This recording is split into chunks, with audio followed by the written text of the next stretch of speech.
ವಲಯ ಮಾದಿಗರೆಂಬ ವಲಯ ಕಿತ್ತೆಸದ ಬಲರೆ ಬಸವಯ್ಯ ನಿಂದೆಸರು ಅಸನಾಯಿತು ನಿತ್ಯ ಜನಪದಕ್ಕೆ. ಬಸವಾದಿ ಶರಣರ ವೈಭವದಲ್ಲಿ ವೈಭವ ಅನ್ನುವಾಗ ವಿಚಾರ ವೈಭವ ನಾವೆಲ್ಲ ಚಿಂತನೆ ಮಾಡಿ ಬಸವಾದಿ ಶರಣರ ವೈಭವ ಅನ್ನೋದಕ್ಕಿಂತ ಅವರ ವಿಚಾರ ವೈಭವವನ್ನು ಎತ್ತಿಡಿಬೇಕು ಕರ್ನಾಟಕದ ಮೂಲೆ ಮೂಲೆಗಳಲ್ಲಿ ಅಂತೇಳಿ ಘನತೆಯ ಕರ್ನಾಟಕ ಸರ್ಕಾರದ ಸಿದ್ದರಾಮಯ್ಯನವರು ಅವರು ಬಸವ ಜಯಂತಿಯ ದಿವಸಕ್ಕೆ ಪ್ರಮಾಣ ವಚನ ಸ್ವೀಕಾರ ಮಾಡಿದ್ದು ಒಳ್ಳೆಯ ಚಪ್ಪಾಳೆ. ಅವರ ಟೇಬಲ್ ಮೇಲೆ ಬಸವಣ್ಣನ ಮೂರ್ತಿನೇ ಇಟ್ಕೊಂಡಿರೋದು ಇವತ್ತು. ಯಾಕೆ ಈ ಬಸವಾದಿ ಶರಣರ ತತ್ವ ಚಿಂತನೆಯ ಉತ್ಸವವನ್ನು ಮಾಡಬೇಕು ಅಂತಕ್ಕಂಥ ಆಲೋಚನೆ ಇಟ್ಟುಕೊಂಡು ಕರ್ನಾಟಕ ಸರ್ಕಾರದ ಮಾನ್ಯ ಸಿದ್ದರಾಮಯ್ಯನವರು ಜೊತೆಗೆ ನಮ್ಮ ಕನ್ನಡ ಸಂಸ್ಕೃತಿ ಇಲಾಖೆ ಸಚಿವರು ಶಿವರಾಜ್ ಎಸ್ ತಂಗಡಿಯವರು, ಈ ಭಾಗದ ಉಸ್ತುವಾರಿ ಸಚಿವರಾದಂತಹ ಆರ್ ಬಿ ತಿಮ್ಮಾಪುರವರು, ವಿಶೇಷವಾಗಿ ವಿಜಯಾನಂದ ಕಾಸಪ್ಪನವರು ಒಳ್ಳೆಯ ಚಪ್ಪಾಳೆ, ಅವ್ರಿಗ ಚಪ್ಪಾಳೆ ಬನ್ನಿ.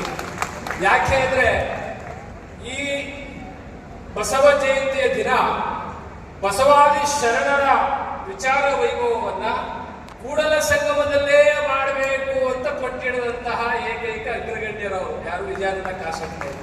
ಅದಕ್ಕೆ ಗೌರವ ಬರುವುದಿಲ್ಲಿ. ಹಾಗಾಗಿ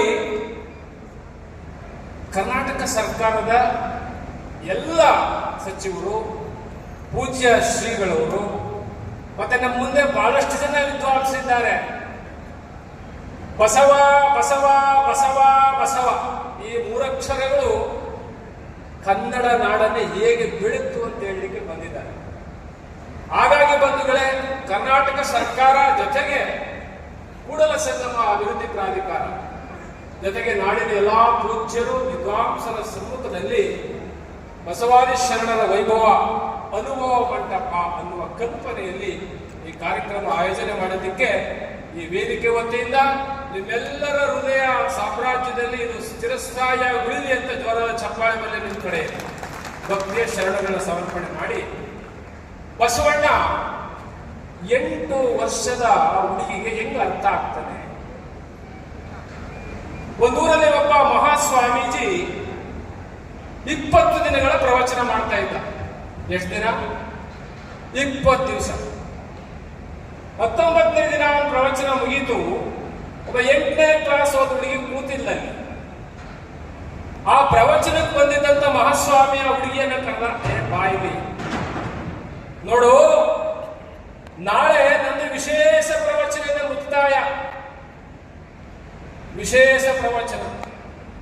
ಆ ಹುಡುಗಿ, ಹೌದಾ ಸ್ವಾಮಿಗಳೇ? ಹೌದೌದು. ಮತ್ತೆ ಆ ಸ್ವಾಮಿ ಹೇಳ್ದ, ನಾನೊಂದು ಪತ್ರ ಹಾಕಬೇಕು ಪೋಸ್ಟ್ ಆಫೀಸ್ಗೆ. ಈ ಪೋಸ್ಟ್ ಆಫೀಸ್ ಡಬ್ಬ ಎಲ್ಲಿದೆ ಸ್ವಲ್ಪ ಹೇಳು ಅಂತ ಹುಡುಗಿಗೆ. ಆ ಹುಡುಗಿ ಕರ್ಕೊಂಡು ಹೋಗಿ ಪೋಸ್ಟ್ ಆಫೀಸ್ ಡಬ್ಬ ತೋರಿಸ್ಬಿಟ್ಟು ಕಾರ್ಡ್ ಹಾಕೊಂಡ್ಮೇಲೆ ತಲೆ ಮೇಲೆ ಕೈಯಿಟ್ಟು, ಸ್ವಾಮಿ ನಾಳೆ ನಂದು ವಿಶೇಷ ಮುಕ್ತಾಯ ಸಮಾರಂಭ ಇದೆ, ನಾನು ಸ್ವರ್ಗ ನರಕದ ಬಗ್ಗೆ ನಾಳೆ ಹೇಳ್ತೀನಿ, ತಪ್ಪಿಸ್ಕೋಬಾರ್ದು ನೀನು ಬಾ ಅಂತ ಆ ಹುಡುಗಿಗೆ.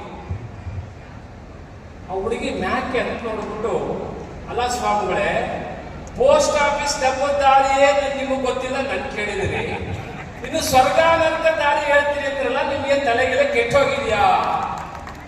ನಿಮ್ಗೆ ಪೋಸ್ಟ್ ಆಫೀಸ್ ಡಬ್ಬದ ದಾರಿಯೇ ಗೊತ್ತಿಲ್ಲ, ನನ್ ಕೇಳಿದಿರಿ, ಇನ್ನು ಸ್ವರ್ಗ ನರಕದ ದಾರಿ ನಿಮ್ಗೆ ಗೊತ್ತು? ನಿಮ್ಗೆಲ್ಲ ಹುಚ್ಚು ಬಂದಿದೆ.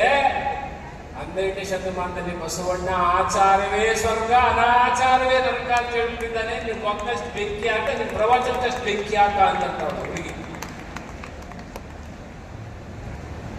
ಕನ್ನಡ ನಾಡಿನ ಪ್ರತಿಯೊಂದು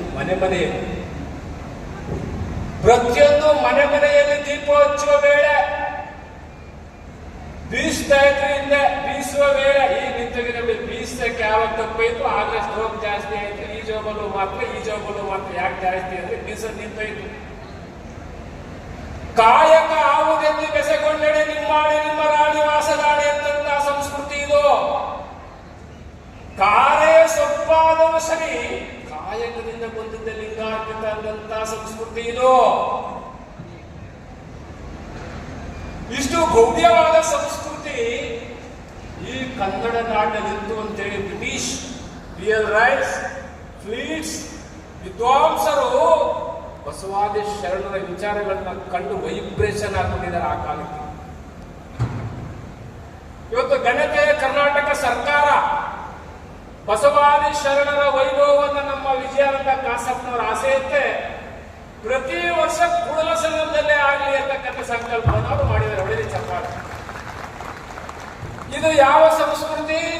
ಒಂದು ಋಷಿ ಸಂಸ್ಕೃತಿ, ಇನ್ನೊಂದು ಕೃಷಿ ಸಂಸ್ಕೃತಿ. ಈ ದೇಶದಲ್ಲಿ ಒಂದು ಋಷಿ ಸಂಸ್ಕೃತಿ ಇದೆ, ಇನ್ನೊಂದು ಕೃಷಿ ಸಂಸ್ಕೃತಿ ಇದೆ.